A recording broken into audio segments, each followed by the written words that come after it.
Hello friends, আজকে আমি বানাচ্ছি পাটিসাপটা আর বেগুনি। তো ভাবলাম এটার একটা ছোট্ট ভিডিও বানাই। তো পাটিসাপটা এখানে আগে থেকেই বানাতে শুরু করে দিয়েছি, অনেকগুলো ভাজা হয়ে গেছে। তো আর যেইটুকুনি আছে ওইটাও বানিয়ে নিচ্ছি আমি। তো এখানে ননস্টিকের মধ্যে পাটিসাপটা করছি, আর ওই পাশে কড়াইতে আমি তেল বসিয়ে দিয়েছি। ওইদিকে বেগুনি সব কেটে রেডি করে রেখেছি। তো তেলটা গরম হয়ে গেছে, এখন আমি বেগুনিটা ছেড়ে দেব, কারণ তেলটা অনেক গরম হয়ে গেছে। তো আমি দুটো বেগুনি ছাড়বো, কারণ তেলটা ওই জন্য বেশি দিয়েছি, দুটো করে ভাজার মতন।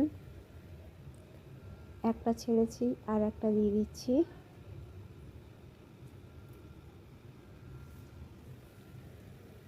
তো আমার দুটো বেগুনি ছাড়া হয়ে গেছে, বেশ খুব সুন্দর ফুলেছে বেগুনগুলো।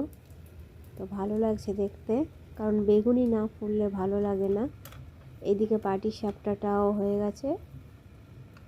তো এটাকেও আমি আস্তে আস্তে করে তোলার চেষ্টা করছি। তো বাই বাই।